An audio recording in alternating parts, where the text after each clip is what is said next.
Thank you, Meg, and kia ora, everyone. I thought that I would use my virtual background with Rangitoto Island in the background so that everyone could feel a little bit homesick.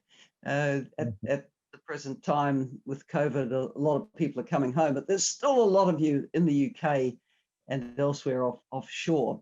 And this is a referendum that clearly Ross and I and everyone advocating for change in the law would like to see the Kiwi expats stand up and have a say on. And perhaps let me begin with something very, very practical about who can vote, because sometimes when you're traveling and you're doing other things, you think, oh, well, you know, I'm not eligible anymore.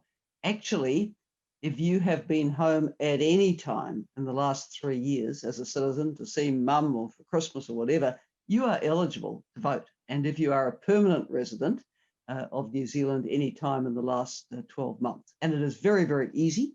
You just Google, how do I enroll to vote? Wonderful, easy Electoral Commission website. You can do it all online, and then you can download your voting papers. So the government now, because we have a centre-left government, wants to make it as easy as possible for people to exercise their democratic rights. So you can actually enrol in New Zealand up to and including election day when you go to vote. I think for offshore voters, you should do it online by Friday of next week. That's the 16th, but you can still vote. So let's come to what's going on then with the referendum. I am advocating for a yes vote. I'm currently, or just recently taken over the chair of the Global Commission on Drug Policy. And we advocate for science and evidence-based policy on drugs. And what we see in the New Zealand legislation, as Ross said, is actually quite conservative legislation. It is bespoke legislation. It is driven by a health and harm reduction approach. But hey, it's 1,000% improvement on the harmful prohibitionist approach that we have at the current time. In public policy, I like to deal with reality, not with some mythical construct of what the world should be like. So we have an international drug regime which is founded on the fantasy that somehow we can have, quote, a drug-free world. Forget it. That vision never encompassed the legal drugs of tobacco and alcohol, which were never covered by the international drug conventions as illegal, because they, and there's quite a long explanation around this, but major Western powers had these legal for a long time and certainly didn't want drugs which are significantly more dangerous than cannabis put in a banned schedule. And if we tried to ban them, you can imagine the outcry. But then turn that around. What on earth is the rationale for trying to prohibit legally the use, possession, and supply of a drug like cannabis, which on any weighted scale of harm is potentially less harmful than is less harmful than tobacco and alcohol. Throughout human history, human beings have had resort to some kind of substance which will, in a way, relieve their current reality, make them happy, do various things that they want done to them, relief of some kind. Why do people chew a betel nut? Why do they chew cut in the Horn of Africa and the Middle East? Why has opium always been around? Cannabis used as ganja in Hindu ceremonies, to say nothing of alcohol or tobacco themselves. This is the reality. People will want resort to something which will do something for them, whether people like it or not. Now, the debate here, as anywhere where reform is attempted, can, from the no case, end up being quite emotional and not particularly rational.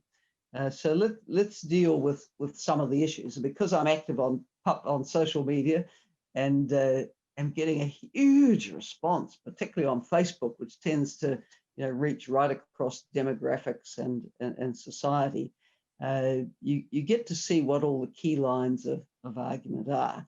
So the first one and I saw it reflected in one of the points someone made in the chat box, is we don't need another drug that's legal.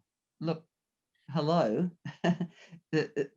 This drug is around, it's very widely used. As Meg said, the research evidence in New Zealand says that up to 80% of Kiwis will use it at some point in their lifetime. And I've found that even with quite firm no advocates, I'm not going to vote for this. When you say, well, have you ever tried it? They say, oh, yes, I did, but I didn't like it much. Well, the fact that you didn't like it much, is that a reason for criminalising it? I mean, this is really not very sensible. So there's no slippery slope here.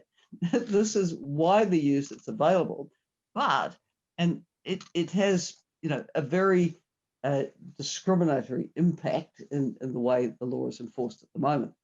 And then you come to the others who say, oh, well, I don't support this, but why don't we just decriminalise it? Now, the answer to that is, and I don't want to cast aspersions on other countries which have done this because they've had a modicum of success, like Portugal, but the case against decriminalisation, which in the cannabis sense is seen as just kind of a, look the other way and, send people off to a service and the police won't, arrest and prosecute, is actually, it always leaves police with discretion. And as Ross has outlined, in our country, that has a very discriminatory impact. It's not going to be middle-class kids at a party in Fendleton, Kandala or Remuera who have the police suddenly raid. Oh no, it is actually Māori and Pasifika youth who bear the brunt of this. And with Māori, we see that arrest and conviction rate 3 times that for Pākehā on the cannabis offences. And we're not talking small numbers here. I mean, we are a small country, but there's over 3,000 convictions a year. And 2,000 of them are seen as the very, very low level. They're not in selling, but the use and possession type of offence.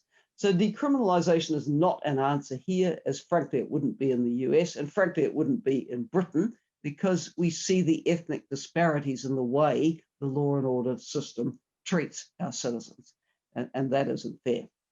But another major reason for saying decriminalisation is not the answer is that it doesn't deal with the issue of supply.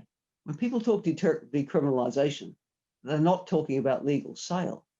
And if you don't go to legal sale, there's 2 impacts of this. One, you leave supply clearly in the illegal economy. And the reality is that apart from a few people who grow their own and pass it on to their friends, the illegal distribution network is controlled by organised crime, as it is everywhere in the world. And they get very rich. Look, we could really make their day by banning tobacco and alcohol, right? The profits would be ginormous. But it doesn't make sense to leave it with them. Secondly, you have the chance, with bringing it into the legal economy, to give the growers out there in rural New Zealand, the Northlands, Coromandels, Waikatos, Bay of Plenty, East Coast, Nelson, Tasman, West Coast, it grows very well here, the chance to make an honest living. And I've been so impressed to see the docos that have been done, where Kiwis have gone up and looked at the situation in Oregon and other states in the USA, where it's been legalised, and the growers have been able to come out from the cold and stand tall and become, honest livelihood earners supporting their families. That is a very good thing for society. Then, of course, it does add to the formal economy to legalise, and that means it's taxable. Now, there's a range of estimates of what the tax take would be here. Let's go with the more conservative estimate, which is just on $500 million a year. I can tell you, in a COVID-stressed economy like we have, like everyone has, that's not small money. Now, you could get higher estimates, but I think Ross will agree that if the price goes too high, then you leave an incentive for organised crime to keep dealing in it. So you don't want to put it too high and run that risk. So there's strong economic benefits. Now, then you have the people who say, oh, well, I'd vote for it if it was only for medical. Well, as Ross said, we had an attempt to legalised medical cannabis last year. Frankly, very hard to find doctors who will prescribe, and the product is expensive. And in my humble opinion, with a legal market and licensed vendors, what will happen is exactly what happens now for many of us with, if you like, ailments that we don't think it's worth going to the doctor for, but we can get over the shelf or over the counter from the pharmacy. And what I'm seeing, and a lot of the feedback I've come from people is they actually don't necessarily want a highly medicalized product that's proven it's gone through X number of clinical trials. We're not dealing with a cure for COVID here, right? They're happy with off-the-shelf product. And that I think a lot of people will find relief from when we can get the licensed vendors in place. Then you have the people who say, oh, well, I've seen what it's done to young people who my aunt knew in the street next door or whatever. Look, let's face the fact. Mid-teens shouldn't be using cannabis, like they shouldn't be drinking alcohol, and they shouldn't be smoking tobacco. None of those things are good, particularly for teens. But the chances are that if you legalise, then you bring the issue out into the open. You can have some more intelligent conversation around it in families, at schools, in society generally.